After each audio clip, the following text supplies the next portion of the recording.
Absolutely. The higher earners in our economy are, apart from professional services, financial service and the health sector, the highest earners here are in the multinational sector. Yeah. And we have an incredibly progressive income tax system in the sense that the more you earn, the more tax you pay. So that means that huge percentage of our income tax is dependent on those workers in the multinational sector. Last year, of our merchandise exports, and this is what Trump is focusing on, the chemical and pharmaceutical sector, which is dominated by multinationals, US multinationals particularly, they accounted for 66% of our total exports. Welcome back to Platinum Property Podcast. In today's episode, Paul chatted with one of Ireland's leading and best-known economical analysts, Mr. Jim Power. Jim is well known and runs his own excellent podcast with his friend Chris Johns, and it's called The Other Hand Podcast, and it's well worth a listen in. So in today's episode, Jim discussed his personal journey which led him to economics. He discusses what influenced the economy of a country and the current state of affairs both internally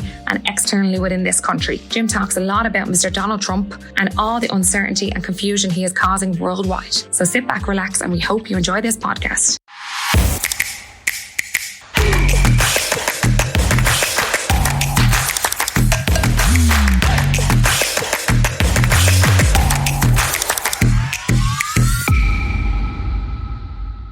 Okay, welcome back to this episode of Platinum Podcast. Today, we're joined by a very, very good friend of us, ours here in Platinum, and a lot of our extended members take Jim's advice on, and you know, we try and look into his world of business and the economy, obviously, which a lot of entrepreneurs struggle to try and read. So we asked Jim to pop back in today.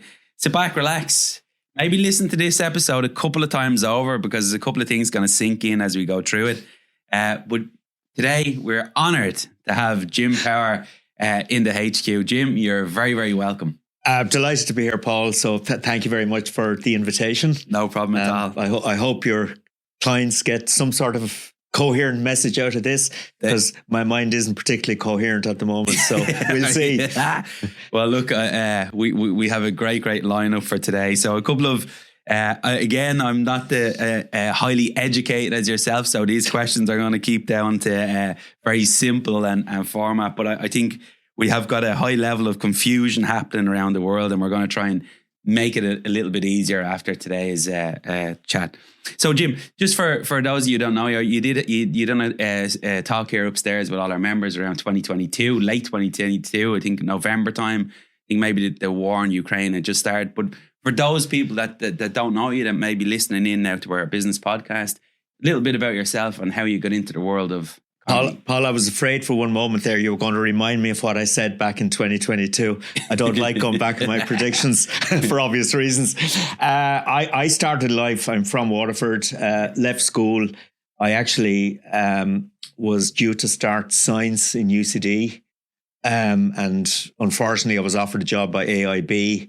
So I took it because, you know, at 17, prospect of money, etc., seemed very attractive. I worked in an AIB branch for a while here in Dublin, hated every minute of it. Went back to UCD. I did a degree in economics and politics, primary degree, and then I went on for another 2 years and did a master's in economics. AIB then offered me a job in their dealing room, at basically providing economic advice to traders on the trading floor and in the IFSC. And I was there for about a year. And then Bank of Ireland offered me a job in a similar role. And in fact, the guy who hired me in Bank of Ireland was Chris Johns, whom I now do a podcast, The Other Hand, give it a plug with. Okay. Yeah. And I worked in Bank of Ireland for 8 years. And Chris left after a couple of years. So I was chief economist at Bank of Ireland for a while. And then I guess that corporate world didn't suit me at all, to be honest. I got a job working with Friends First Asset Management in the pension fund management area for a few years. It was always a 3-day-a-week job, so it was never really a full-time role. But, you know, very good company and treated me really well over the years. And after, I'd say, whatever is 2009, 2010, really in the height of the recession here, I decided I was going to go totally freelance. I started my own business. And since then, I'm on the speaking circuit. I do media. I have the podcast since 2021. I do a lot of reports for different bodies, provide advice and so on. So it's very much a portfolio approach. So I guess all told, I've been in the economics world for about 35 years at this stage. Oh my God. And I love it. Yeah.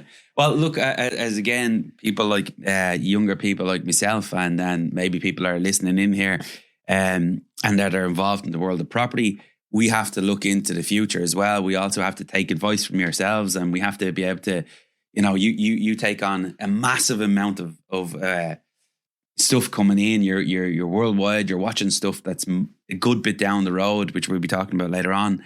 But you deliver back simple content that's digestible, and maybe for a young investor that's getting involved in the property circuit or even going to invest in stocks and shares, they can feel a little bit comfortable making that decision.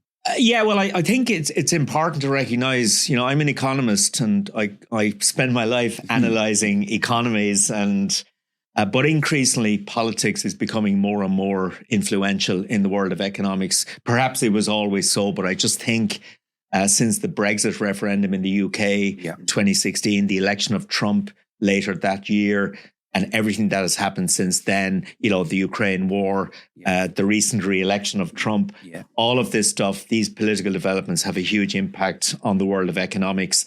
And one thing I would always say about anybody listening to an economist or taking economic advice, it is one part of the equation. Yeah. Okay. And there is nothing certain in the world of economics. It's not a physical science like chemistry where you put two compounds into a test tube, you get a certain result. In the world of economics, it's driven by human behavior. Yeah. And so, that's the caveat. The economic backdrop is incredibly important, and in the longer term, I think economics generally asserts itself. Yeah. But over time, you see political influences, Putin's invasion of Ukraine had a huge impact. The Brexit referendum had a huge impact. The recent election of Trump, which I'm sure will dominate the podcast, has had a huge and will have a huge impact. Yeah. So, but I still believe, passionately that the economic backdrop and understanding what's happening is really, really important. Yeah, and it's a human decision making that's happening behind it. We'll I know we will probably go into this later on. Will AI have an effect on stuff like that with algorithms trying to throw out a lot of crap and absolutely. And AI is not something that has suddenly hit us. It's been building up over years, but it is definitely the next great technological leap. Going back to do you remember when the internet was introduced? Yeah. Prior to the internet, and the younger viewers mightn't believe there was a time pre-internet, but there was. Yeah. So back in those days when I worked in AIB and Bank of Ireland, I traveled to the States 2 or 3 times a year, traveled to Frankfurt to meet the European Central Bank, the Bundesbank initially, and then the European Central Bank. I used to go to the City of London at least once a month, basically to sit down with economists and business people to talk about what's going on. And then when the internet arrived, suddenly all of this stuff was possible online. Yeah. So that was a major technological leap. And I think the developments we've seen in AI likewise, but I think it is becoming more dangerous in the sense that it's very difficult at this stage to really believe or not believe what you're reading. Because stuff is generated by AI and what you get out is as good as what's put in a sense. So I think the interpretation of news is becoming more and more difficult. I guess from my perspective, I analyze statistics. When I see, I'm on top of the world of statistics on a permanent basis, be it Ireland, States, Europe, wherever. So that's a very important part of what I do. But also, I have trusted publications. I like The Economist. I like the Financial Times. I like the Wall Street Journal. I like the Harvard Business Review. There's a quarterly called Foreign Affairs, a US publication. I read stuff like that, because I trust it. I may not agree with it, but I trust it. Whereas a lot of stuff I'm seeing online now, I just don't know whether to believe it or not, to be honest. So I think in some ways, while AI is a major, major development, I think one needs to be very careful about how you use it. I teach economics on the MBA program in UCD. I've done it for a few years now, and when I'm getting assignments from my students now, I have to try and figure out, is this what they wrote or is it AI generated? So you're confused even with it. Well, absolutely. Yeah. I mean, it's very difficult to read. To read. Yeah. So I guess I think what anybody out there, your clients, anybody listening to this, ourselves, what we really need to try and understand is what is factual and what is not. It reminds me of, you go to the doctor, you've got a twinge in your eye. Next thing you take up Google, and all of a sudden you're the doctor, and you go back to the doctor, and the doctor says, is there any need for me today? Well, not really. If you give me this and this. So again, you're reading stuff that, the twinge in your eye can be caused by too much coffee or too much tea, but all of a sudden there's 10 different answers and you're trying to do it. But I think what we do is we let the economists do their thing because we're not reading all that information, and we'll naturally in life, but I think we'll always pick a few people we trust. And we'll try and keep them around us. And that's why we have you back here. So let me just bring you back a little bit. And I know you don't like going back, you like going forward. But let's bring back to 2022 upstairs. We had a packed event. We had some really, really clever people come in. I sort of snuck you in the back door, got you onto the stage, and bang, everything. Because back then, which we're not going back too long, we were in really uncertain times. Now, I feel that we're going...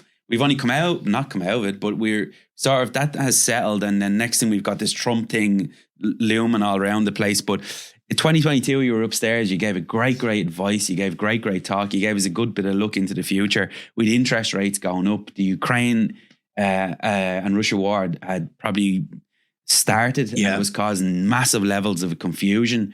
It was causing the massive levels of uncertainty. The guys that I had in my group were there for property. They didn't know if they invest in property. Is it going to collapse? Is it going to start?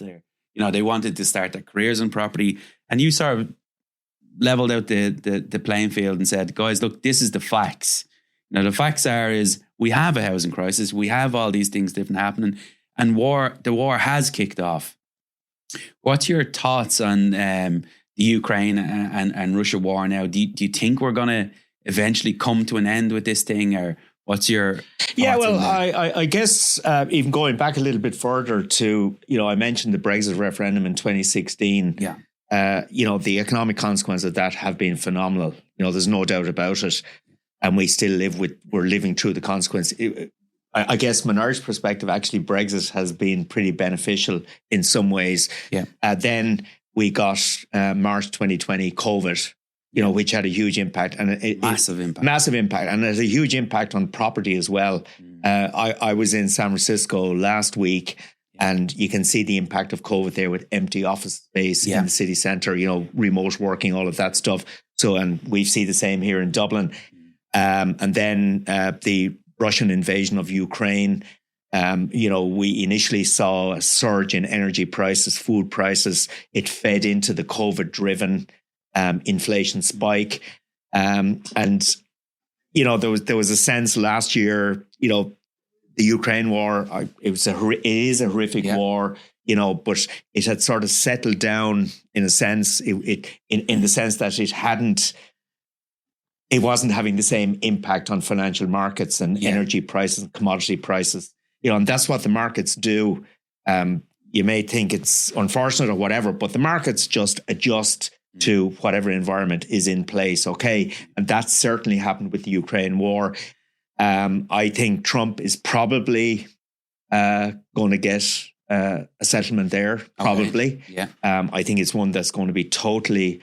it's on his agenda. It's on his agenda. It's totally disadvantageous to Ukraine. Yeah. There's no doubt Putin and Russia will be the winners here. Yeah. And that's horrific. Yeah. But, I think it's starting to stabilize. I'm not being complacent or cruel, but I think whatever about this, but it is starting to stabilize. They want it at this stage. Trump does not want that war going on, and particularly because of the financial drain it has had on the United States.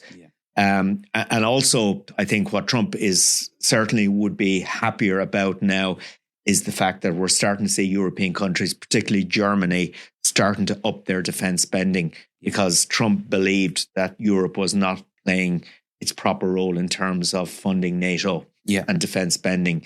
So, so I think that that war in Ukraine, I think a resolution will come.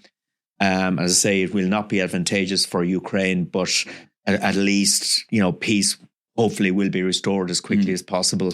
And it's probably a true fact when world leaders come head to head and they can't get a solution, they seem to just go to war and say, okay, well, this is, and I know, over the last while, and you can get dragged into this mist as well, and you can get so paranoid about it, and you can start listening to all the conspiracies, and then you can also get dragged into the world of AI, and you're like, oh, I don't believe anything I'm listening to now. But again, we have to be very careful when we hear this word World War III, and all the leaders are starting to talk about it.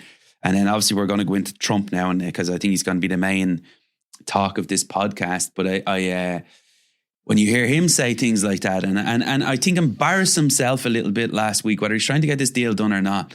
But I mean, the way he reacted, in my eyes, and I think for a lot of people, that it's not the way to. No, that afternoon of the infamous J.D. Vance, Trump, Zelensky meeting, I would say I was in San Francisco, and I was out for dinner that evening with a few locals in San Francisco, and they were utterly horrified. They were embarrassed. They sort of said, this is not the way America treats foreign leaders. But the rule book has been torn up by Trump. There's no doubt about that. But going back to that whole global geopolitical situation, the world is a very dangerous place now. You have the emergence of China, and Xi Jinping is definitely becoming more authoritarian, and is becoming more paranoid about the outside world. And Taiwan is the flashpoint there. It will be watching it. He's watching it like a hawk. We have what Putin is doing in Russia, and other countries like Estonia, Poland, Finland are very worried now about what Putin might do next. Particularly if he comes out on the upside with the Ukraine war. We have, North Korea is an ongoing festering sore, Iran.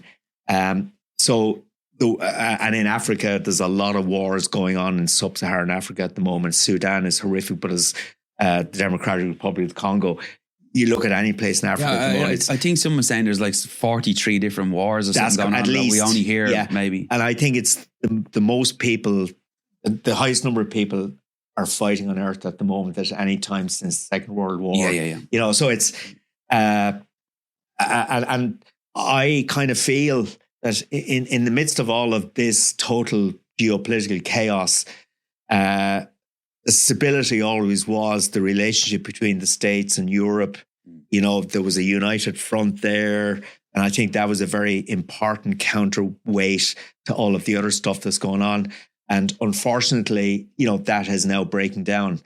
Trump hates the European Union, basically. And he believes the European Union was set up to screw the United States, which is totally wrong, but that's his belief system. So it really disturbs me to see the fracturing of the relationship between the United States and Europe. The one positive would be that because of Trump's approach, Europe is definitely becoming more united. We're seeing Keir Starmer in the UK trying to rebuild relationships with Ireland, which I think is really important, but also with the rest of Europe. We see the French, the Germans, the Italians now starting to pull together. So maybe inadvertently, Trump will succeed in uniting what was a very disunited Europe even at the end of last year. Well, I don't know if you've seen the clip the other day, but Ozzy, let's pull up this clip the other day of, I think it could have been yesterday maybe, of Trump. And just let's take your opinion on this. Just pull up that clip. On the EU, will you respond to their retaliation? Oh, of course I'm going to respond. You will retaliate. The problem is our country didn't respond. Look, the EU was set up in order to take advantage of the United States. Including Ireland? Is Ireland taking advantage of the US? Of course they are. I can't, I have great respect for Ireland and what they did. And they should have done just what they did. But the United States shouldn't have let it happen. We had stupid leaders. We had leaders that didn't have a clue. Or let's say they weren't business people, but they didn't have a clue what was happening. I'm not happy with the European Union, I want to tell you. And, Will you put tariffs on we're going to cars? win that. We're going to win that financial battle. It's a Tariffs financial on battle. European cars, Mr. President? Vance sitting there as if nothing's happening. Something you're now considering. Oh, absolutely. JD Vance's lovely socks, though. Think of it. They have millions of cars coming in, millions and millions of cars. One of probably the largest. Japan's very big too. But Clip it there, except Ozzy. our- So you can clearly see this guy has an agenda, and I think Trump getting back in here, whether we had a problem with Sleepy Biden, as he keeps calling him, and saying he was fast asleep, whether a lot of things were happening while he may have been asleep, this man seems to be moving at a serious pace, whether you like him or don't like him, because I know this is going to cause a lot of confusion. But what I'm seeing now is, and again, I'm only trying to simplify this down a little bit. This guy has an agenda. He reckons there's 5 million of us here. I think we're probably getting close to 7. So I know we're a small little nation, but we've taken probably around, I don't know, you can correct me on this, 35 to 40 billion from economies. Corporation tax, yeah. taxes. So in your opinion, Jim, the Yeah. $1 million question is, if this, I'm going to say crazed lunatic, makes a decision to do something on tariffs or something here, are we in trouble? Yeah. We are delighted to announce that this podcast is sponsored by Platinum Property Training. Start your property education today. From simply one click of a button, you could be part of the Platinum team.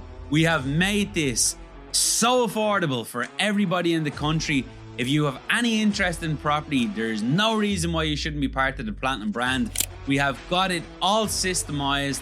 It is right in there with rookies. You can spend 4, 5, 6 or 7 months in there till you get to a certain level, and then you can step up your way through the programs, and you can really start to educate yourself. And we're here to help. We've got the best systems in the country. Click the link below, and we will see you there. Okay. Everything I say has to be caveated by we haven't a clue. Uncertainty reigns because... No, I'm sorry, and I've got to cut in again. Is that his agenda? That's his Because agenda. He's fucking And doing it, correct? that is his agenda. Yeah. It's so chaos, uncertainty, volatility. Yeah. The unpredictability is extraordinary.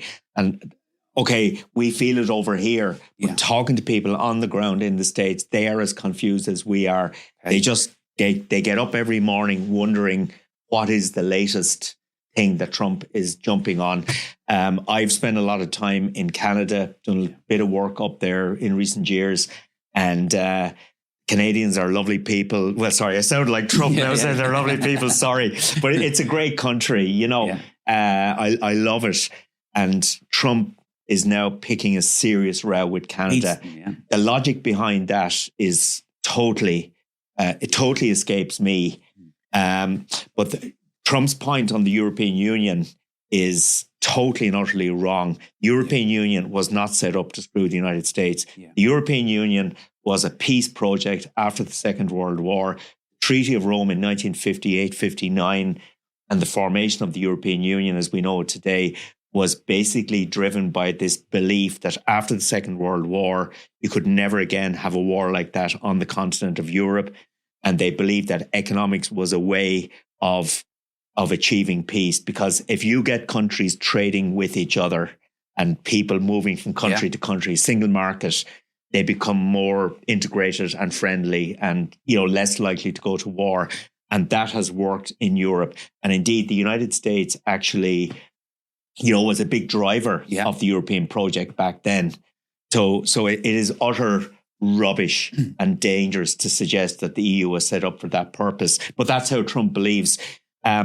Chaos, uncertainty, that's what he wants to create. And he's created He wants to push the boundaries of his power.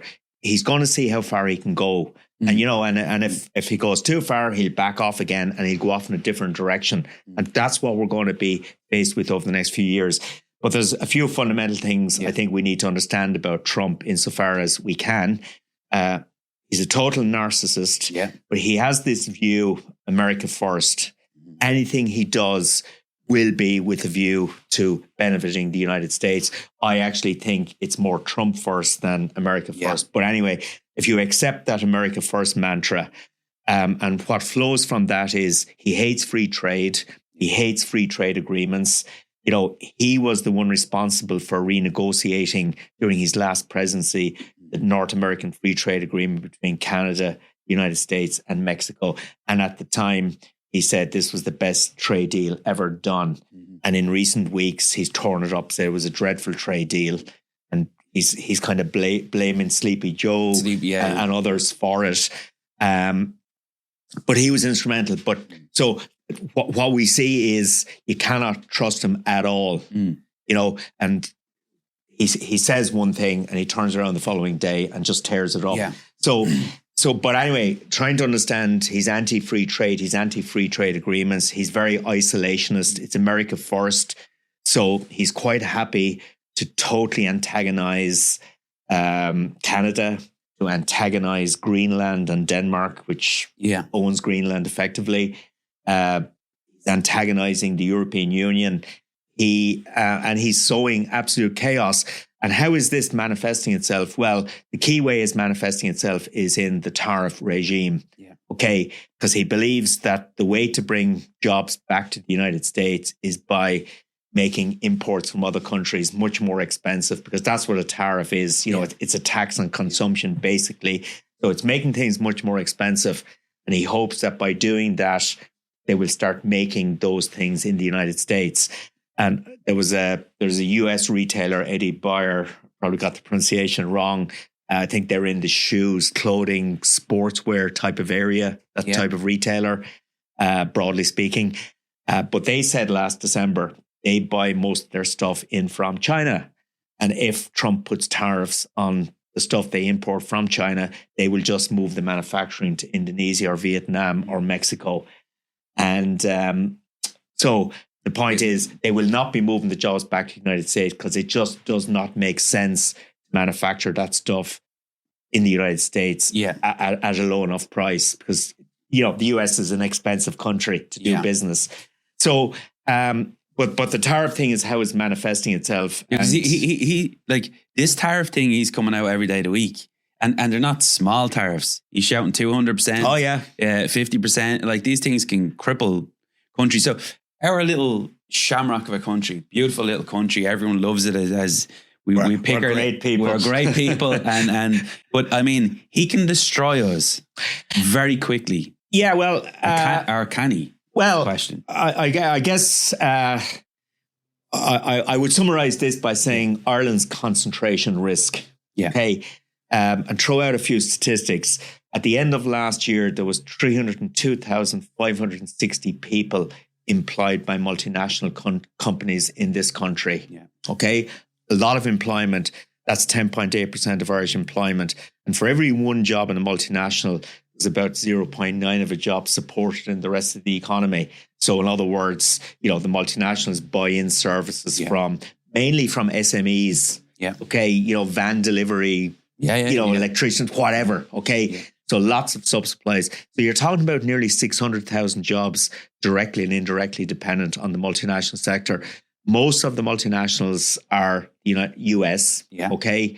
And there's others as well, but it's mainly US.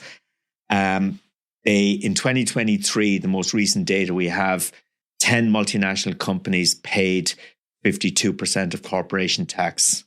Okay. The multinational sector in total accounted for about 85% of corporation tax. Multinational sector employs a lot of people, as I've said, but they also pay higher wages. And Absolutely. The higher earners in our economy are, apart from professional services, financial service and the health sector, the highest earners here are in the multinational sector. Yeah. And we have an incredibly progressive income tax system in the sense that the more you earn, the more tax you pay. So that means that a huge percentage of our income tax is dependent on those workers in the multinational sector.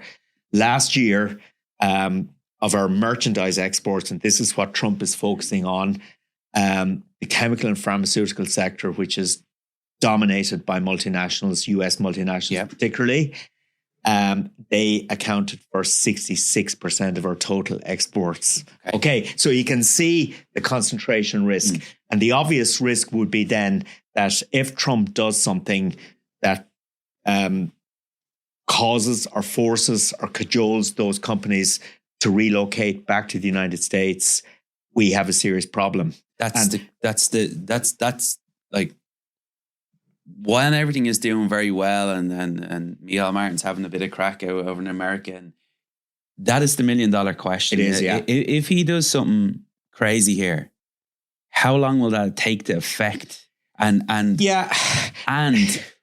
how dangerous can it be for this great little world that we see, maybe 167 billion sitting on deposit? How quick can everyone run? Yeah, I think on the corporation tax side, we took in 39 billion last year. That was 36.2% of our total tax take. 10 years ago, we would have been lucky to take in 5 billion in corporation tax. It was a tiny percentage of the overall tax take. I know of the 39 billion, we have to caveat that by saying that 11 billion of that last year was due to the Apple tax ruling, and another 3 billion will come in this year. From that, it was 14 billion roughly in total. So, but even if you take that out, you're still looking at 25, 26 billion in corporation tax. And so it's an incredibly important part of the fiscal model here. Yeah. And it has enabled us to deliver budget surpluses and spend money ad nauseum around the economy. There is massive uncertainty here at the moment about what exactly Trump could mean for Ireland. And I'm being real too. I hate he likes the place. That's the only good thing about it. But I hate being a two-handed economist. I like to be more definitive, but I can't be definitive about this because number one, we don't know what else he's going to do. Yeah. But if he slaps significant tariffs on the imports of chemical and pharmaceutical products into the United States from Ireland, we have a problem. Okay, we have a huge problem. So that is one issue. And if he cuts the corporation tax rate from 21 to 15%, which is something he said he might do during the election campaign, that then removes Ireland's corporation tax advantage for those companies. I'm going to give you both sides of the argument here, okay? So if he does all of that stuff, US chemical farm companies may decide, well, actually, it makes more financial sense now to move back to the United States. Yeah. Okay. But then on the other side of the equation, Ireland has a huge advantage in that we're the only native English-speaking country in the European Union at this stage, apart from Malta. That is important for US companies. Ireland is a great stepping stone into the European market for US companies. Ireland is a pretty good environment to do business, particularly for multinationals. Fairly safe. Okay, and it's safe, stable, and the election last year, we maintained political stability, whether you like it or not. But we maintained political stability, not much changes, and unlike a lot of other countries at the moment. So we offer a lot of attractions, and also multinational companies, the chemical pharma particularly. It's heavy investment, heavy capital investment in building these plants, and they tend to take about a 7-year investment time horizon. So the question is, will they react today to what may be a short-term disruption of their business model from him? So I think the IGA, well, at least what they're saying in public, is that they see the threat. They believe it's going to become much more difficult to attract new foreign direct investment into the country, but that the stuff that's here is here for a good reason and it's relatively stable. I genuinely don't know what the answer is, but I think on a risk spectrum, it is high risk for Ireland now, and we need to be very careful about how we manage it. Yeah, and how we look into the future here. Because again, when he was asked the question the other day about the Irish housing, some lady reporter asked him the question about, Ireland has a major problem when it comes to housing. You're a real estate guy. How would you fix that? And he laughed. He went, well, you've got a problem because your country's doing very well. And I think he was saying, you guys are doing very well because my companies are there.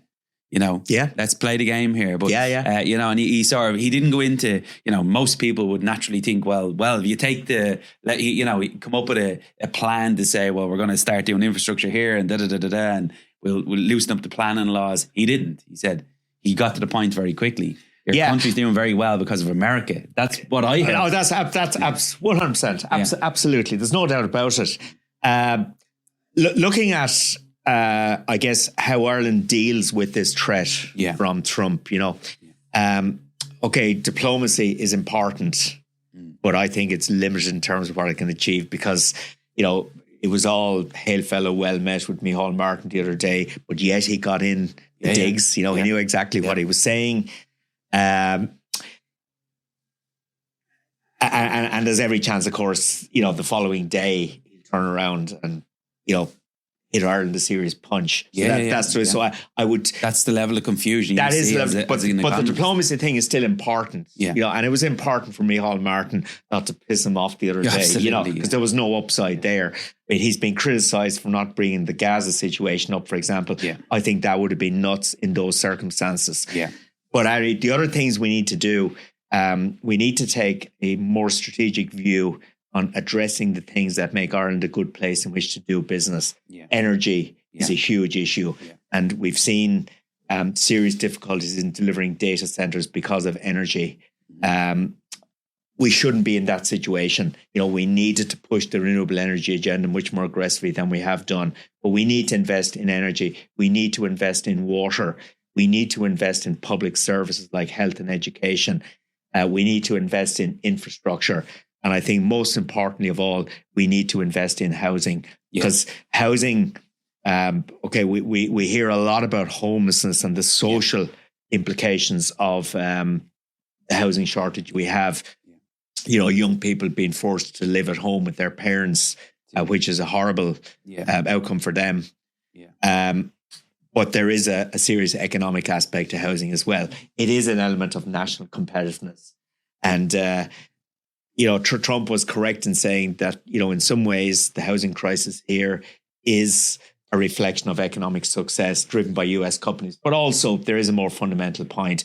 Between 2011 and 2023, for example, 2024 now, we delivered an average of just over 13,500 houses per annum. At the same time, our population was growing strongly, huge between inward migration and young people, moving through the population profile. We should have been building 40, 50,000 houses per annum during that period. So surprise, surprise, we now have a serious housing crisis. It's been building for years. We haven't addressed it properly. We need to build more houses. We need to address planning issues. We need to address the infrastructure to deliver housing, because even if you do build a house, put in a housing development at the moment, getting basic services like electricity and water is a problem. Is a huge problem, and the planning system is a huge problem. So there's a lot of stuff we have to do in the house. But the bottom line is the only way you solve the sort of housing crisis is to destroy demand. Yeah, absolutely. And that's destroying the economy. Yeah. So I hope to God that does not happen, because the last time we saw that was back in 2007, 2008. It's not pretty. Good point. And again, there's people that hate Trump. Me personally, I think he's in there. He's a real estate guy, obviously, but I mean he is shifting through the gears. And usually when they shift through the gears at that speed, for a guy like you and Chris John to get confused and not being able to pinpoint what the next move is, that's his agenda, definitely. It is, and he's a massive negotiator when it comes to these things. Whether he done crack the other day with Zelensky, I think he personally shouldn't have done it, but that could be his negotiating way of doing business. Back to the next question. Do you feel, or is it just me or maybe a couple of people that are knocking around the platinum circuit, the last budget that we had, do you feel the government just took this money and, pardon my French, but just fucked it out of everything? Or am I completely wrong with that? No, you're not actually. And I'm not agreeing with you for the sake of agreeing with you, but I've been saying this for the last 2 or 3 budgets. I found them utterly depressing. They were throwing money at everything, a scattergun approach, giving people like me electricity credits and yourself. Yeah. We don't really need electricity credits, do we? It's great to get money free from government, but we don't need it. These things are very expensive. So they threw money. I would much prefer to have seen a much narrower strategic approach. So, okay, definitely help people who are less well off in society, deal with the cost of living crisis and so on. You know, from the perspective of social solidarity, that is really important. But I think even more important is the necessity to invest in these long-term strategic issues, which I've mentioned: energy, water, housing, infrastructure generally, public services like health and education. Yeah. These are the areas we need to be spending money in. And we're not doing it. We're not doing it to the extent we need to. Yeah. So I think budgetary strategies be totally wrong. But here, going back to the beginning of our conversation about the world of economics, it's fine for economists to pontificate about this stuff, as I've done a lot in recent years. But the point is, we don't have to get re-elected. And politicians believe the only way we get re-elected is to throw money at everybody. That is an unfortunate reality. Yeah. So, and that is, and that's what really, that's when you look in at the Trump side of things. I mean, he's taken severe action, whether people like it or not. He's literally gone, well, I don't care. This is my last time. Probably this is more than like, I think I asked you the question in 2022. At the time, we were like, that's not going to happen, and it did. But this is probably his last time, unless he's a miracle grower. But he's going to change something here big time. I wish there was a few Irish politicians that would not do the same aggressively, but get shit done that's needed to be done. Yeah. And stand up and take the punches and be willing to be given a bit of hammering on social media and to literally to get the job done. Yeah. Absolutely. We could use that money a lot better. Isn't it quite amazing, Paul, that the world is shocked at a politician who turns around and delivers what he said he was going to deliver? Yeah. You know, none of this stuff should... And the speed of it. Yeah, and the speed of it. Yeah. None of this stuff should surprise us, but it is surprising us. Well, because we're not used to politicians actually delivering what they say they're going to deliver. I mean, I would like to see a political system here with a lot more balls, to be honest, to go ahead and do stuff. Yeah, leadership. And I don't know, maybe I'll probably piss off half your audience. That's what we're here to do. But for example, the water charges debacle back in the day. Yeah, you know, I believe water charges should be paid. They're paid in virtually every country in the world because we need to invest in the water infrastructure. We need to use pricing to impact people's usage of water and so on. But the political system here just did not have the wherewithal to deliver that. So we need strong political leaders, and I actually don't see it. You can't see any of them in the mist. Yeah. No, but sorry, let's not get carried away about this either. This is not a uniquely Irish problem. It's worldwide. You look across the world. Yeah. It is a characteristic of a lot of political systems. This guy hopefully will shake them up. Yeah, I'd say there was Jean-Claude Juncker, who was the president of the European Commission at one stage. He once said that we all know what we have to do as politicians, but we do not know how we're going to get re-elected if we do it. So that's the reality. Once you get in, you just tip away. You do whatever you have to do to get re-elected. Fifth or sixth. Whereas in the US system, Trump does not have these constraints now. Yeah. He's probably not going to go for re-election next time. He may try and change it to a third term, but and in fact, he might be in prison next time. there is a theory out there that Vance will become the next US president, and that Trump will run as his vice president, and then Vance gets sick and Trump takes over again. Yeah, that could be that AI. That's a real conspiracy theory. Absolutely. All right. Well, look, let's as we know, my platform and my listeners are broad, but again, I absolutely love and adore property, like probably the Trump man does himself too. But we're going to try and tap in now into the world of property, and I think, for an investment point of view for ourselves, while everything is hunky-dory and you can get money very easy and we can it's difficult to get property, but we can get the money to do the property very easy. We also have to look in at Trump, and that's why I brought him up today to say, can he take this he's creating this black, dark cloud that nobody can say, okay, well, it is okay, because we don't know what's going to happen after that point. We know we can get the money to do the deals. We know we can raise money fairly easy. We know that we've got the exit because the properties are needed. But what's your thoughts on... We are delighted to announce that this podcast is sponsored by Platinum Ventures. Platinum Ventures, we buy houses fast. Hi Dublin homeowners, are you struggling to sell your property fast in the open market? Or maybe that deal has collapsed? Okay, if you're facing this type of a problem, we have the perfect solution for you.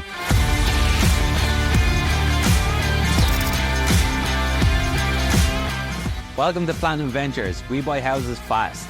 Any property, any condition. We close out them deals within 28 days. Cut out the stress of having endless viewings and having to pump money into property only to sell it. We are not estate agents, and therefore you will pay zero agent fees. Visit platinumventures.ie today. Platinum Ventures, we buy houses fast.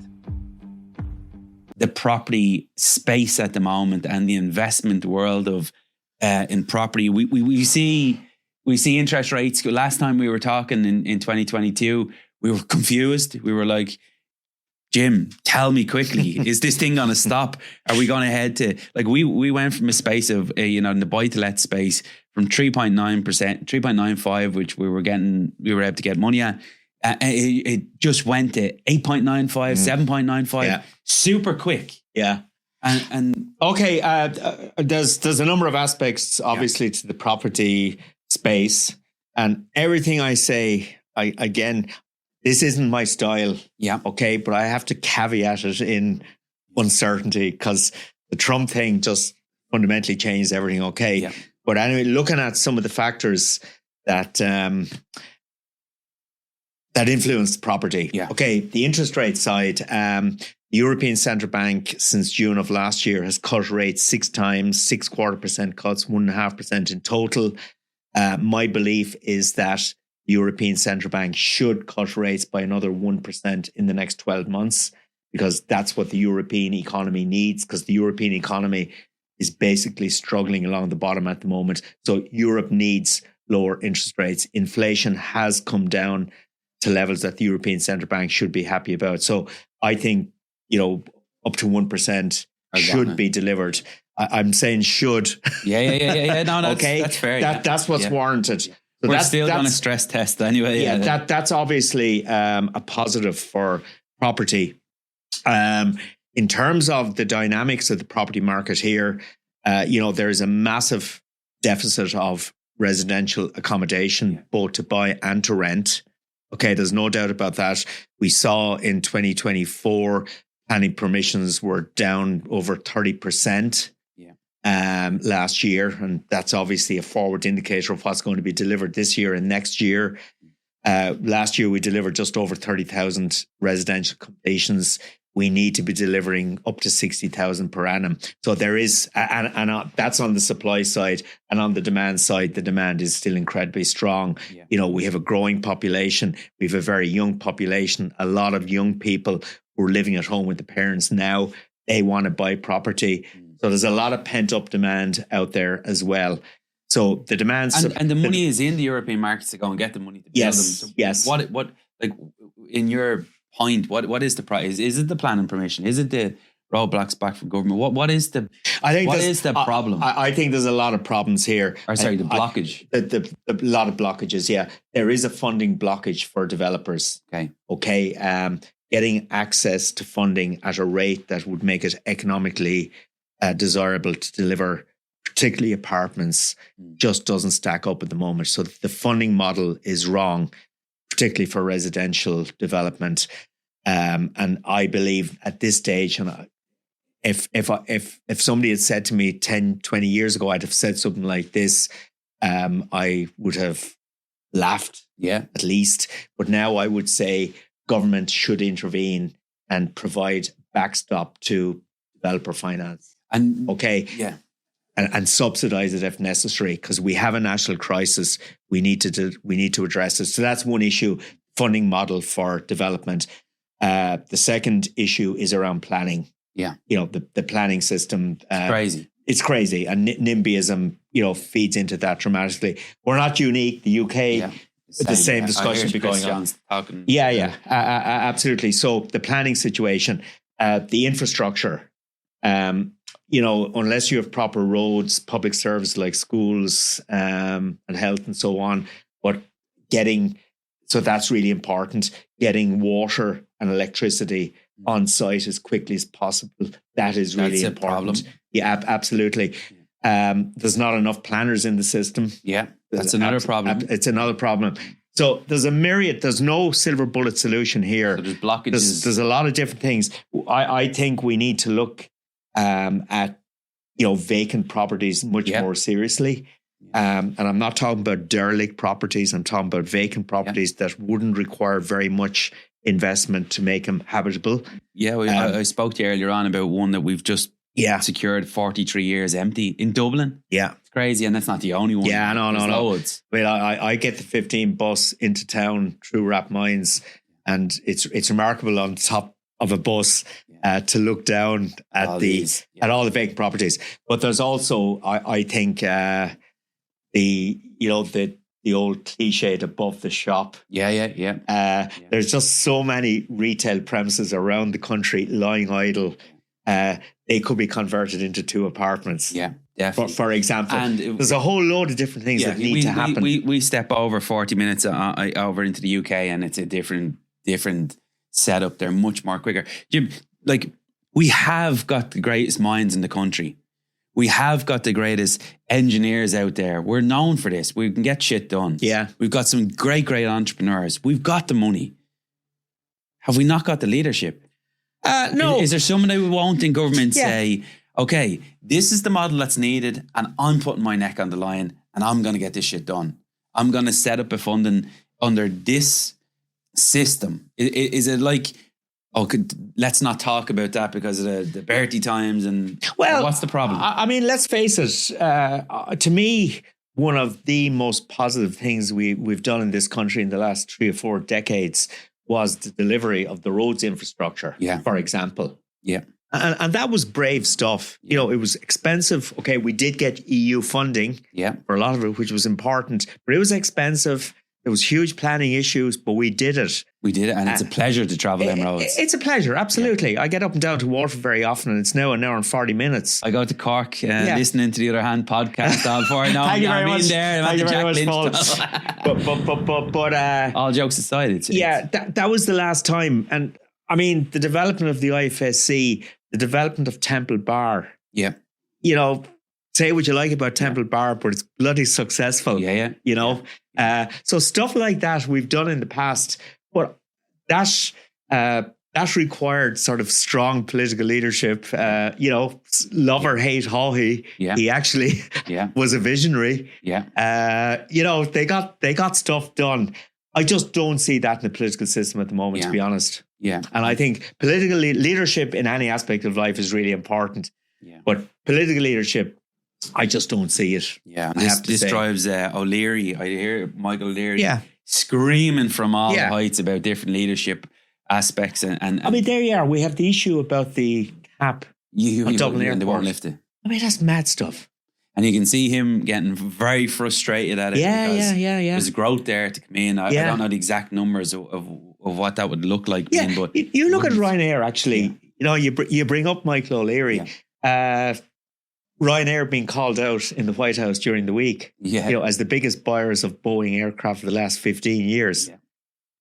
Irish. We can do it. But we need leadership to do it. Yeah, and I think that's what he's screaming for too. Absolutely. I think when they go on the defence and they go slagging and taunting, it is to say, look, we have a country, we have greatly. Let's get some real brave minds in here to run this place. Yeah, Paul, it struck me over the last month or two. New government in place.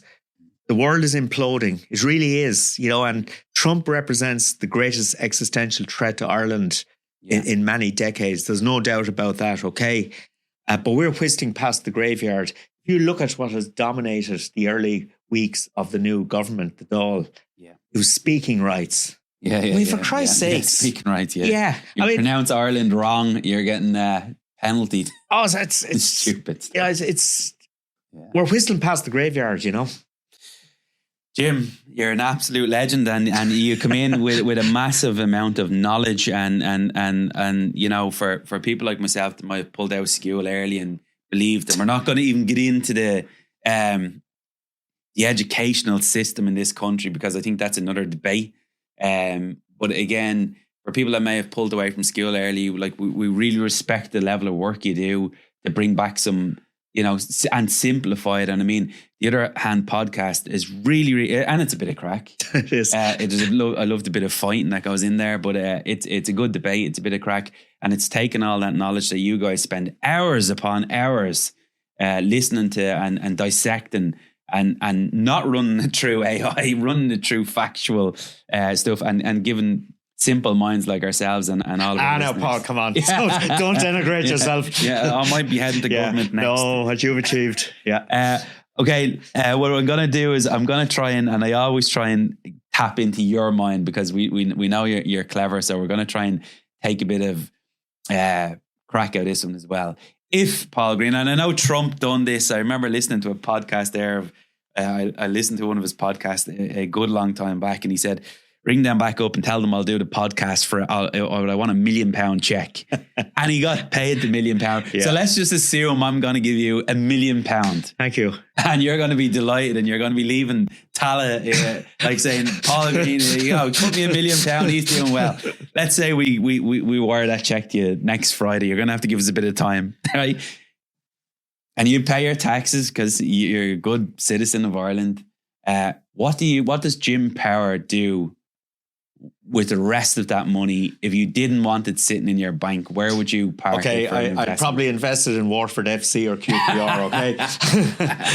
I don't know. Seriously, it's a really good question. I stress I cannot give financial or investment advice, okay? Legally, I can't, because I'm not regulated by the central bank. You asked me a personal question, what would I do? I am 62, okay? So certain age profile, so I would tend to be more conservative than if I was 30 at this juncture, okay? Yeah. That's one point. You need to understand your tolerance for risk. Yeah. And, you know, I like risk, but the older you get, the less attractive risk becomes. Yeah. So that's one aspect. So I believe in diversification. Yeah. You know, I really do. I've always been an avid investor in equity markets, and I take a long-term perspective on it. Okay, I don't think one should be freaked by what happens over a 2 or 3 week period or whatever. You know, we had the financial crash, we had COVID, you know, with the Ukraine war, we now have the Trump correction in equity markets. These are all little opportunities as well. They are opportunities, absolutely. So I'm quite happy to take a longer term perspective on equity markets at this juncture. But I also believe in diversification. Yeah. You know, I like gold. Yeah. Because, and particularly during periods of uncertainty. And if there's one word that will be remembered from today's podcast, I hope it's uncertainty. Definitely. Okay. So gold, but property is more challenging at the moment because, you know, we see the existential threat that I've spoken about of Trump to the FDI model here. Yeah. You know, that could impact. We COVID had a fundamental impact on commercial property as well. Here, everywhere, San Francisco. Yeah. You know, city centre was decimated after COVID because of people working from home. But now people are returning to the office, which I see is a good thing. So I would have some property in there at the moment, but be a little bit more cautious at this juncture than in the past. But if I was being forced into, sorry, I shouldn't say forced in, but I'd be more interested in residential investment at the moment than commercial. Yeah, absolutely. Yeah. Well, that's been absolutely brilliant. Jim, I really appreciate your support of the Platinum brand. You came in here when we were only starting up. You've been a loyal supporter to us. You will be the only economist that is associated to my brand. I will never diversify from anyone, just so I can get that in to let you know. I really, really support and trust the stuff you're doing. And the people that listen into this, whether they say Jim Power and Paul Green were ranting on about something crazy over there, that's the facts of life.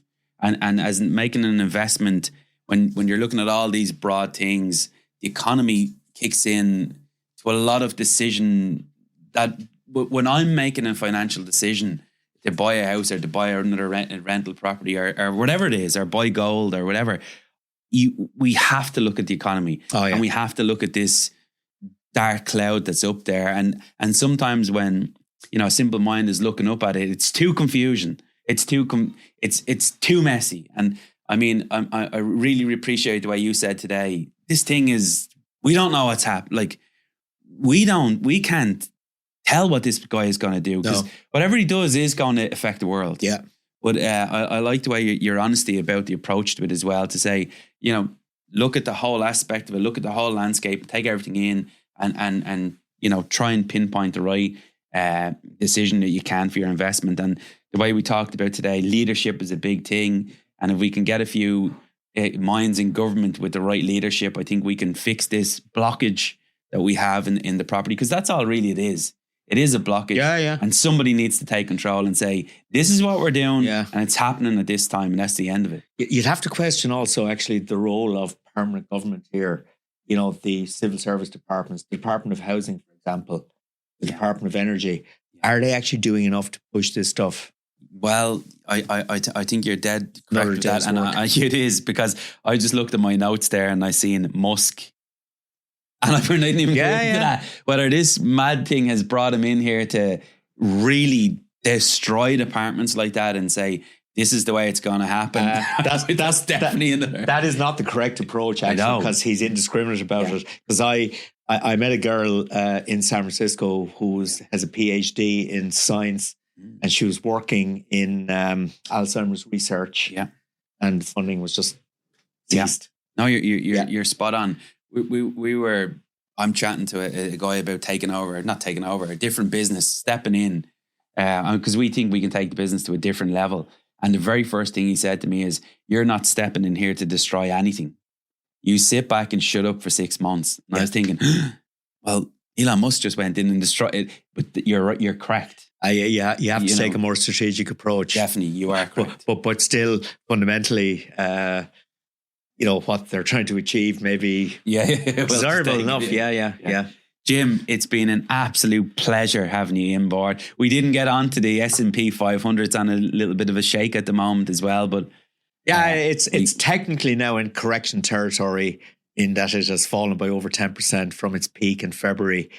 You'd have to think, with all of the uncertainty out there at the moment, we ain't seen the end of it yet. But for investors in equity markets, I would say you obviously have to gauge your own risk and tolerance for losses and so on. But long-term perspective is really important. Yeah. Any last final thoughts? No, I mean, I hope I haven't sown total confusion here today, but that reflects my mindset at the moment, and the mindset of everybody I talk to that I trust and believe. Yeah. We're confused. Yeah. And when you get a major disruptor like Trump, backed up by somebody like Musk, you think, just be cautious, be careful. Where can people listen in? Where's the best place if people want to tap into your mindset as well and listen into what you're doing? Well, I suppose the most visible manifestation of myself now is the podcast, The Other Hand, on Spotify and Apple and all that stuff. And we have a Substack account, Chris and myself, where we write a lot of stuff about everything. Yeah. Whatever comes into our mind, we write about it. So, but check out the podcast. And, some people hate it, some people like it. We piss off people, but that's the nature of debate. Isn't that social media? Funny on social media, actually, I have left Twitter. Yeah, I have left Facebook a long time ago because I just found it all way too toxic. Yeah. And I just don't believe that anymore. I use LinkedIn, actually. Maybe it's my age and my conservatism again. There's a little bit more manners in there. I kind of like LinkedIn. I learn a lot from it. Yeah. Okay, so social media, I I'm on Blue Sky. And Never even heard of that. yeah, exactly. Not too many people are using it yet, but social media has become much less important because I just found it too toxic. Yeah. And I wasn't learning much. Yeah. And I was also getting information that I seriously doubted. Yeah. You know. Well, Jim, absolute pleasure having you on board today. My pleasure, Thanks Paul. a million for doing this for me and for the guys and girls that listen in. It helps an awful lot with their careers. And we may see you by the end of the year at some point again I look forward to it, Paul. another Absolutely. debate. Yeah. Thank you very much. Thank you. And a brief thank you to today's sponsors of our podcast, Platinum Property Training and Platinum Ventures. Thank you very much for listening in.